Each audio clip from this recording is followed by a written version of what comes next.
Good morning and welcome back, Warriors, to another episode of Power Over Pink. I am your host, Tara Cam, and Survivor, and today I have with me my beautiful friend, Dawn, and she is also a Survivor. Welcome, Dawn, to Power Over Pink. How are you? And Gumbo. And this is Gumbo. He has decided this is where he's sitting today, so he's going to interview Dawn as well, apparently. I love it. So, Dawn, you and I have known each other for a little while now. Yes, we have. I actually met you at my work, and I would just say that when I look forward to when Dawn comes in. She brings her mom, and as I clean her mother, I love chatting with Dawn because we've shared stories and warrior wounds, and but the main thing I would say about Dawn was like what a light you are. So even though, thank you. like, you're always smiling, you're always laughing, and I just see so much joy inside of you, even though you've, faced a lot of things, and life has not been easy. So I just am so encouraged by you, and I truly look forward to every time you and your mom come in. So thank you for being brave. Absolutely. I know this is not easy. No. It's not. So, but your story is empowering, and your story empowered me when I was going through it, and I know that your story will help others. So, welcome in. Thank you. I think I met you just as you were starting your journey. Yes. Right at the beginning. Right at the beginning. And I often say, right at the beginning, there was multiple people that got in my chair that were survivors. And I knew that it was almost like in preparation, like these women have made it.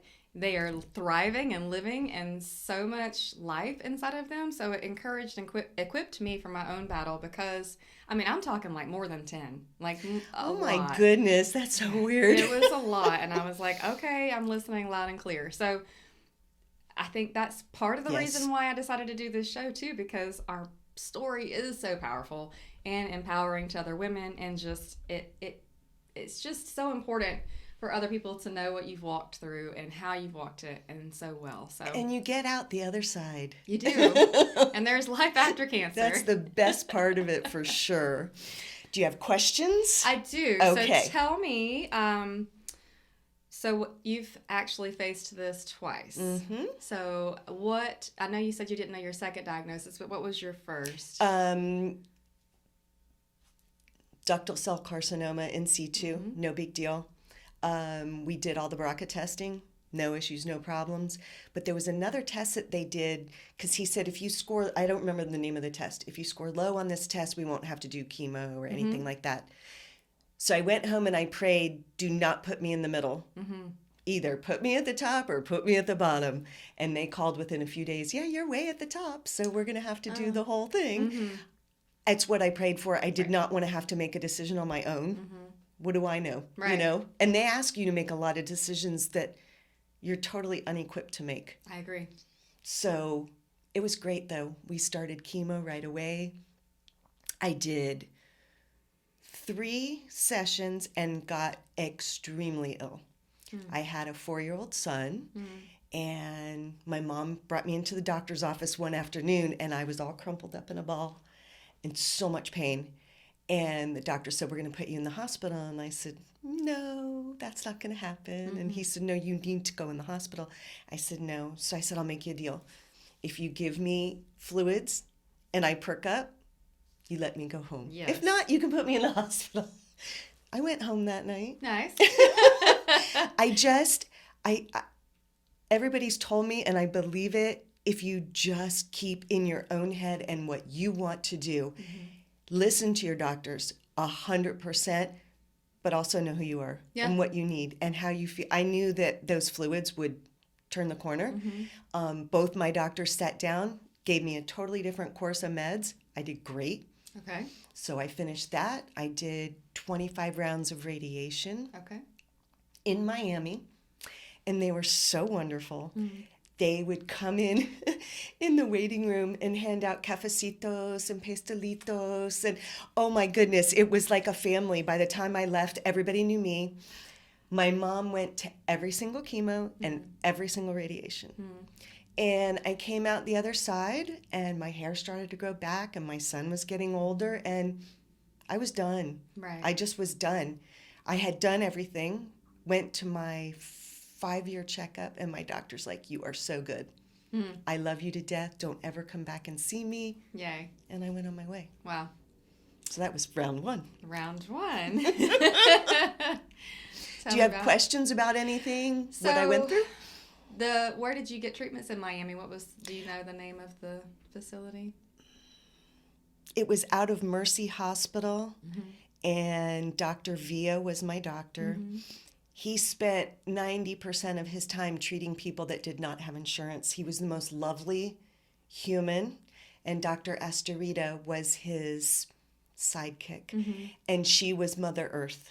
I went in and my stomach hurt so bad, and I said, Dr. A, what am I supposed to eat? What do I do? She goes, chocolate pudding, honey. And I was like, not yogurt, not all that. She goes, chocolate pudding.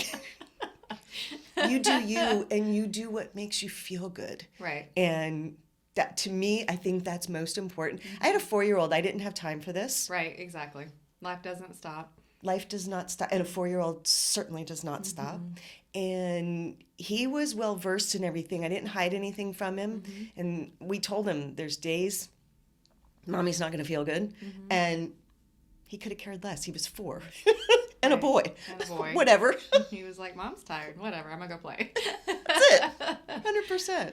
So when you say the treatments, they changed course with the medication. So what was that like? Like what?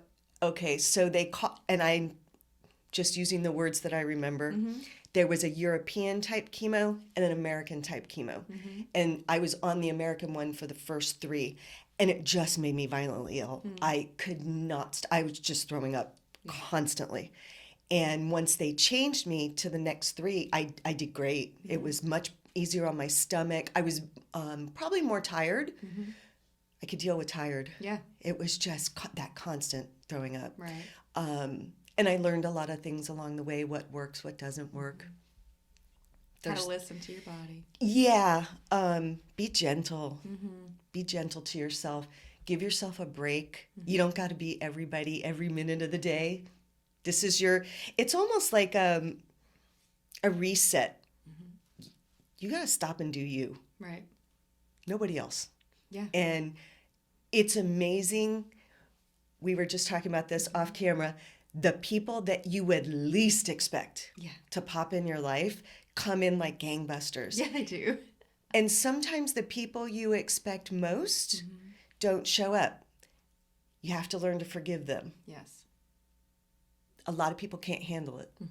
And it's weird because the people that I did expect to really, really be there for me, nothing. Yeah. They just can't emotionally handle it and see you go. My dad said it's like a scarlet letter. When you lose your hair, you're so sick, the big black circles under your eyes. You just have to let people do them and you do you.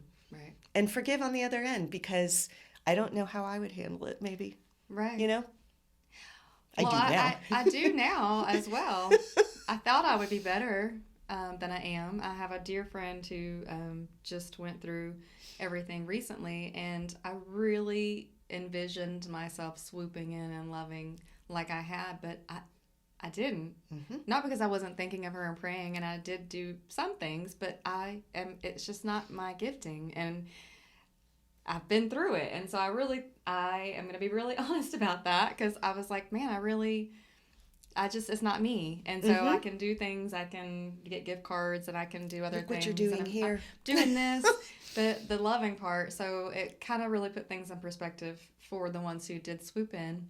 And the ones being so thankful, and then the ones who didn't show up, not holding it against them, because they could have been praying. And I don't know about you, but like I just recently had a patient come in, a male who's older than me.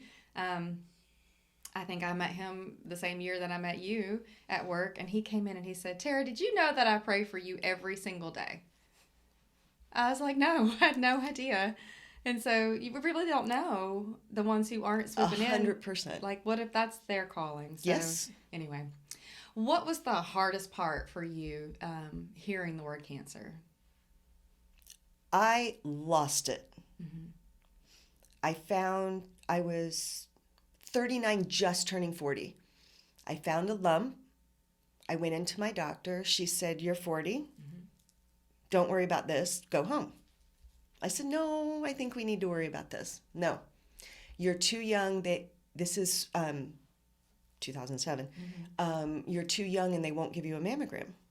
I said, "No, this is not going to work."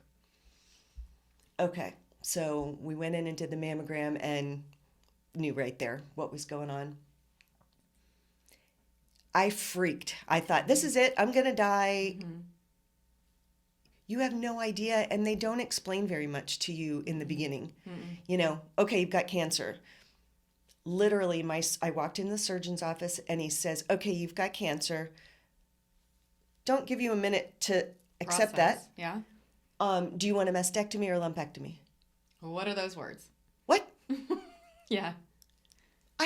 I literally had absolutely, of course, no one does. You don't have the ability to make that decision. I said, "I guess I want a mastectomy. I mean, let's get it done and, you know, whatever." So I went back to my regular doctor and he said, "You are 40 years old, honey. Do not get a mastectomy. That is not what you need." I said, "But why wouldn't the surgeon talk to me?" And he said, "He's not going to take responsibility for that." Oh, wow. That's a show in itself right there. It was utterly incredible. I had never thought about. Right. I could not figure out why he was giving me a choice. And they told me the radiation's very hard and you have to do it day after day after day. And my primary said to me, "And what else do you have to do with your life? Go get your radiation. Do this. It's going to be so good for you in the end." Yeah. And he's right. I barely have a scar on my left side. You would never know. Little tiny port scar, and that's it. Nothing, you know. It's a bizarre road. It is a bizarre road. And I think that this was 2007. Okay, so my diagnosis came in 2020. One would assume that things have improved from 2007 to 2020. And unfortunately, that is not the case. And I think that all of us here, and I'm just going to go off on a tangent for just a second, because I've really put a lot of thought into this. And I think that a lot of us, myself included, watched shows like Doogie Howser, MD, back in the day, and then Grey's Anatomy, and all the other medical shows that are out there. And so we assume that this is the way the system works. We assume that's the treatment we're going to get, and that's what we look for. And then when we're in it, and you hear such a terrifying word as cancer, we're like, okay, who's going to hold my hand through this? Who's going to make sure I have the best treatment? Who's going to educate me the most? And it just doesn't happen. It does not. And I was so shocked by that. That was probably the hardest thing for me to swallow was, why is this not happening? And I understand doctors have certain liabilities, and they are going to take responsibility for certain things. And I think that's 100% why we have to listen to our intuition, like you, being told you're too young. I was also told I was too young, and I'm like, well, here we are. There are 19-year-olds getting breast cancer. I mean, I joined a women's group on Facebook from all over the world. Daily. Yes. Women in their 20s. Yeah. So doctors have got to stop thinking the old school way that age has anything to do with this.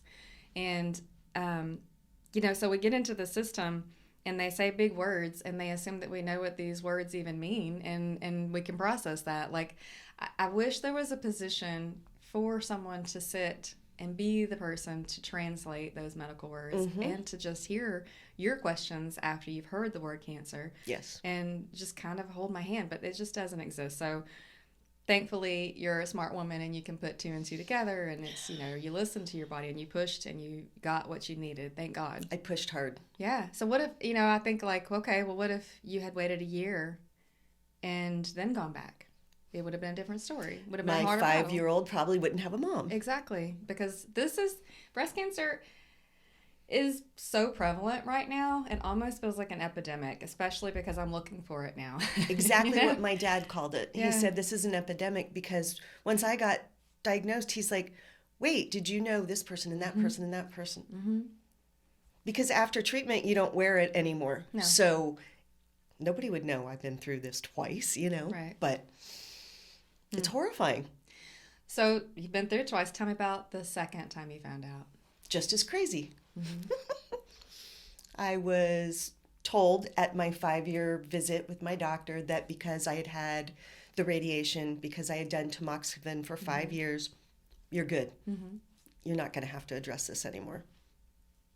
2 years later, October 31st, I went for my mammogram, all clear, good to go. Okay. December 9th, I was laying in bed having a hot flash from all the lovely things we go through. Yes. And I went like that, and I went, oh. Oh. There was a lump. Went to a new doctor, had changed insurance and stuff. Young woman, she was absolutely lovely. She said, well, you've got a clear mammogram, so there's absolutely no way this is cancer. Maybe you pulled a muscle or something. Why don't you go ahead, go home, enjoy the holidays, and we'll go ahead and look at this after the holidays. I've had one lump. I know what it means. Right. Right. So it was a process of a couple doctor's appointments. And I told her, I need the mammogram. I have to have that. So I went in, and the cancer was really deep, and it was just a little bit off the chest wall. They couldn't get it in a mammogram. The woman trying to do the mammogram, after 8 times, started yelling at me. Oh, jeez. You're not participating properly. I need you to push in harder. So I started crying. Yeah. And I was like, guess what? We're done. Right. You need to go. Which upset everybody. And I didn't care. No. You're not going to yell at me. Right. This is not your day. So another woman came in. They tried again. Could not get it. I said, let's go through the ultrasound. Right there on the ultrasound. There it is. This is December 31st. Happy New Year. So I went home and I told my husband, got cancer again. Because I was told this whole time it's a pulled muscle. And I walk in and I've got cancer again. He goes, oh my God, what are we going to do? I said, we are going to go out and party like nobody's business. Yeah. Took my son. We told him. He was around 11 at the time. And we went out and had the most fabulous New Year's Eve. So March 17th, it was St. Patty's Day, I had my surgery. And it wound up being, there was one very close up to the chest wall, and then there was 3 satellites. This is bizarre. I had to go to one hospital. My mom drove me. They went in and put like a wire through where each lump was, folded them down, taped them to my chest, put me in the car with my mom, and then we had to go to another hospital to have the surgery done. They're calling my mom, why aren't you here yet? You need to hurry up. Well, I'm driving. It was what it was. Yeah, you did this. It's so frustrating because they begin to treat you like a number. Yeah, like you're a problem. No, we'll be there when we get there. And me being me, I had brought St. Patty's Day pins for everybody, stickers, pins, the whole bit. You just have to laugh through the whole thing.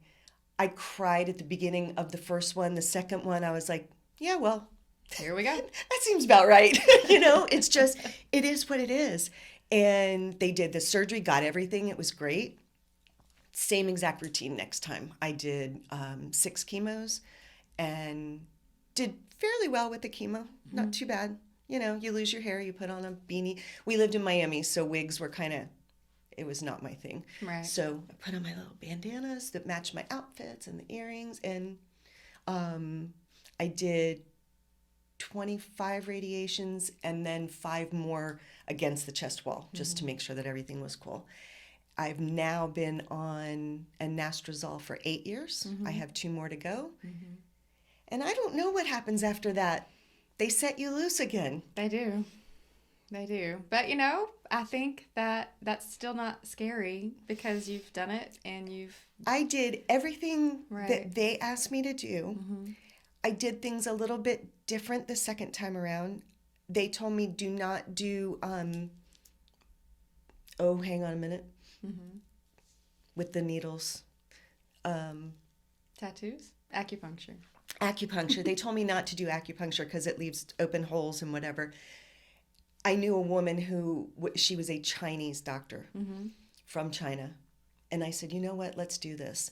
So she gave me a couple out of the box ideas, helped tremendously. So don't be afraid to reach out. They gave me a bag this big for the constipation. So you've got that medicine and you've got this medicine. She said, no, it makes it worse. Yeah. let's try some other stuff. And I did everything naturally, fruits and vegetables. And I never, ever give anyone advice because it is your journey between you and your doctor. I do not give advice to anyone. Right. I'll tell you what I did. Never give advice because I don't want anybody. You need to come up with what works for you.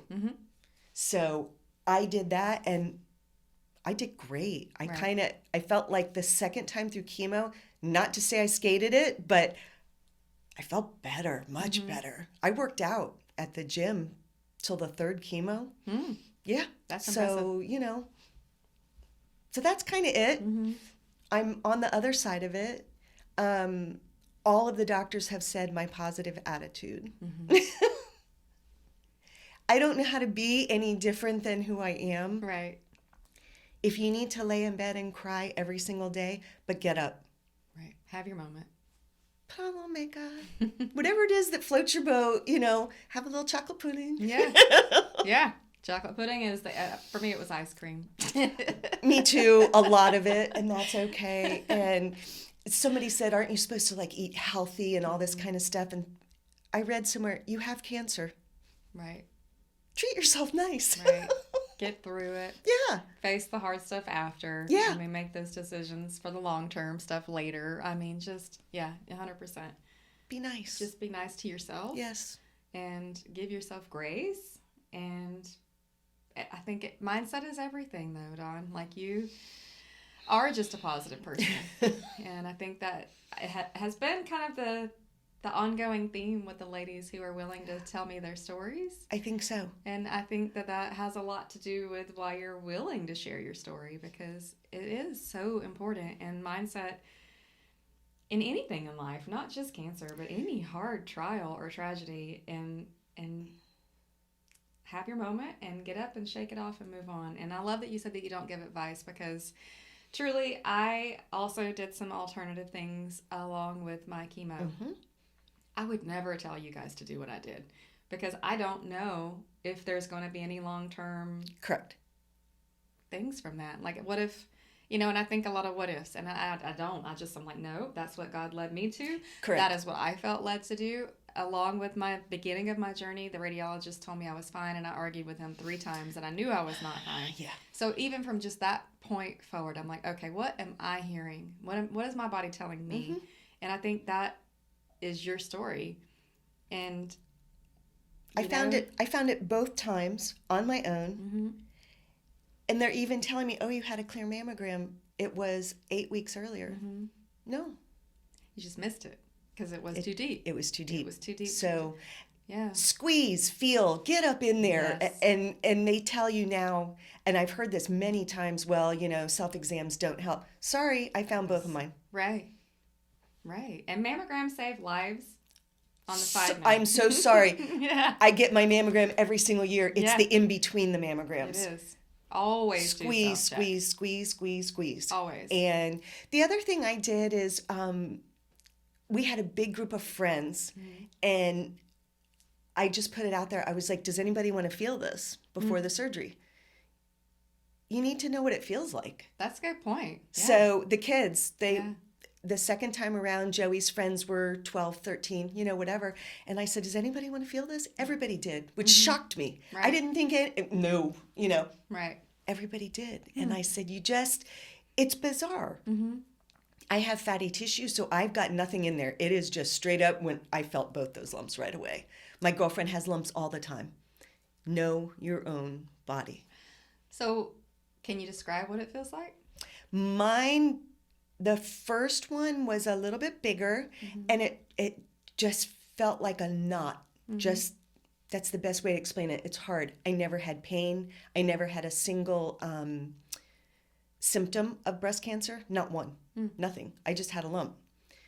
The second one felt like a pebble. And it was right up against the chest wall, and it just felt like a pebble. it just shouldn't be there. Mm-hmm. So no, like I said, my girlfriend has lumps everywhere, but she knows where her lumps are, so that if something is different, she knows what to look for. So, and they tell you about being thin, being heavy, just know your body. It doesn't matter. Yeah. It doesn't matter if you're fat or skinny or whatever. I have to tell you one silly thing that we did. Oh my goodness. So I had a really good group of friends the second time around. The first time around was my mom and I straight up. Second time, I just had a massive group of friends. So I was getting ready to go in for my surgery, and we all talked about it, and we said we're going to go to Benihana, and we're going to have a pre-cancer night.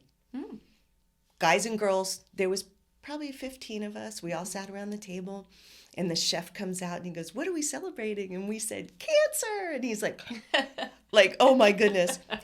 And we did it at the end. After my last radiation, we went back, and same group of people. "What are we celebrating?" "No, cancer." Do you. It doesn't matter how you do it. Do you. Yeah. And if you need to find a positive friend, if you don't have that, but you need it, go find somebody. The hospitals have so many resources, and so many of us. Yeah. Yeah. There's just a lot of us. I didn't have this to look to. Right. I think it's awesome. I think it's absolutely fantastic. You didn't have this to look to. It's awesome. It's awesome. Sorry, tearing up. I knew it was going to come eventually. And that comes with it too. You're a little more sensitive to stuff. It's okay. Be sensitive to stuff. Yeah. Yeah. Sensitive and then positive at the same time. So, and I think I've helped. My neighbor had a horrible bicycle accident. And she was that neighbor. "Hi, how you doing? Hi, how you doing?" When we moved, she came to me. She had just had this horrible bicycle accident. And she said, "I watched you go what you went through with so much grace." And she said, "That's what I'm trying to do now." She had really banged up her face. She never said a word to me. Nothing. Wow. Just, "Hi, how you doing?" Right. That was it. But she had watched my whole journey, and you don't know who's looking. That's right. And we were talking about who you think is going to show up, who you don't think is going to show up. Doesn't matter. Do you, because people are watching. Right. That is 100% true. It's weird, but they are. But it's so true. Yeah. You have no idea the impact that you have on anyone in your circle of life. Like, even without tragedy, just being that positive person and staying joyful in the hard times. I mean, everybody's always watching. It's absolutely incredible. And you've showed your kids how strong you are. Yeah, you did too. I mean, so hopefully our children will, when they face hardship, remember. Completely. I see it in my son already. His sympathy and empathy for people is just over the top. I can't imagine where he gets that from. I don't know. When you got it, I was just like, Mom and I went home and we're like, we're going to have to be there for her. I mean, it's just, it sucks. Yeah. But you come out the other side and it's okay. And this is our real hair. Like, hair comes back. It's okay. Yeah. And it's fun to play around with hair. I mean, hair is just hair. I think that freed me so much when I didn't have the hair. I was like, man, my hair was really a hindrance before. Like, it kind of kept me from jumping in the pool or from because, I don't have to wash my hair for 3 days. Like, it's silly. It's just silly. It changes the way you look at a lot of different stuff. Yeah. And like, I noticed a lot of women would come in their sweatpants and be really comfortable, and I got that. It was not my attitude. I couldn't. I was like, oh no. Yeah. I always had a dress on. I always had sandals on. They would laugh at me. I always had big, beautiful earrings on. It was just the way I had to get through it. Yeah. Get through it, whatever does it for you. Suit up for battle, however that looks for you. Yes. I mean, truly. And I what did I do? I don't even know what I did. I think I wore the sweatpants and the comfy. I did do that, which is surprising because usually I'm a little You're more... always glammy. You have to do what's right in your moment. And for me, I think it was as positive as I am, I'm also very sarcastic. And I think that's how I felt about it. Like, right. No. I'm going to show not up. For me. Yeah, I'm just going to show up for this. And the other thing I would say is after your journey, do whatever you need to do, and nothing's wrong. Right. I walked away. I'm done. My aunt became, because she had had it, and she became very involved. It doesn't matter. Don't feel any pressure. Like some people will tell you, oh, you have to get into an organization. No, you don't. No, you don't. Just do what feels right for you, and don't feel pressure. Right. Okay. That's my story. It's so wonderful. I have loved hearing your story, and I could hear it 100,000 more times. Thank you so much. Truly, Dawn, you are such a joyful person and a blessing. And thank you so much. I knew that this was going to be a fun time today. I knew it. So, but truly, be your own advocate. I think that is Dawn's main takeaway for me, is her pushing twice. Yes. And doctors are people. They're wonderful people. They have hard jobs, but you know your body. And if you don't know your body, get to know your body. Because back to the mammograms and the ultrasounds and all the things, I have fibrocystic tissue. I have lumps and bumps in hard places, and it's very hard for imaging to even pick anything up. And for me, mine was calcifications. So I would have never felt a lump and a bump. Yes. So now, but I'm still doing self-exams now, though, because what if it comes back different? Or I had the lobular features with mine, so I want to make sure if anything changes. Yes. And so, like Dawn said, like, know your body. Your body is wonderful and beautiful and complex, and there's so many levels of you. Yes. But know your body. If you don't know your body, get to know your body and get checked. And mammograms save lives, and digital 1000%. ones. The digital new technology. And I had someone recently tell me that if you have fibrocystic tissue, that a mammogram will not pick up because it's too dense. That makes it'll sense. glow white. So I went into my last mammogram last year. I'm actually due this coming month.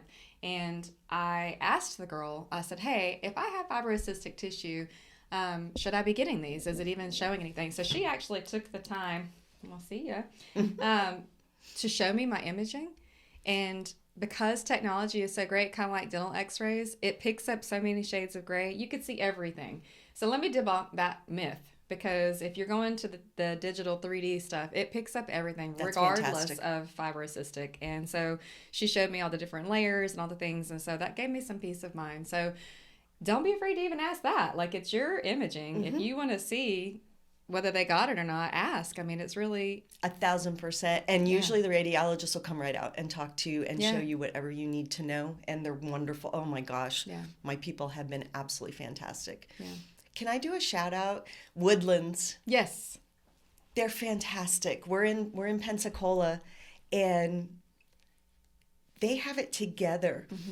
When I was in Miami, I had 4 separate doctors' offices and places to be and everything. And here at the Woodlands, Right. everybody's together, and everybody knows what's happening with you. And that's, make sure if you have separate doctors that you're taking your information, because they'll say, oh yeah, we sent it. No, they didn't. No, they didn't.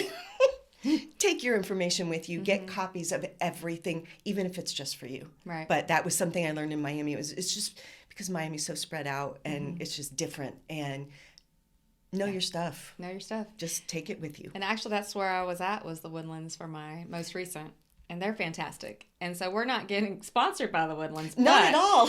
But we love the Woodlands because, Yes. and then it's like a spa. They have robes for you to wear. They have a coffee bar, a snack bar. The radiologist comes in every time and Every talks time. to you. So yeah, fantastic facility, and just really wonderful across the board. So. Across the board, all of the doctors for all of the different issues that you have, they're fantastic. So, and if your doctor's making you wait for 3 hours, if your doctor is not answering your questions, there's lots more. Yep.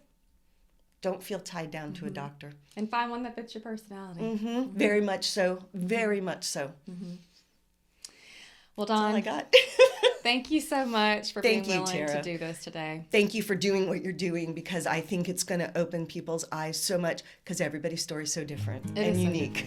And if you take every person's story and compile it, maybe it'll help you along on your own journey. So Absolutely. that's the whole idea of the show. Yeah. And thank you for watching. If you have any questions for Dawn, make sure to comment below and we'll get to you. Anyway, God bless. We'll talk soon. Thanks. See you next time. Thanks, Dawn. Bye.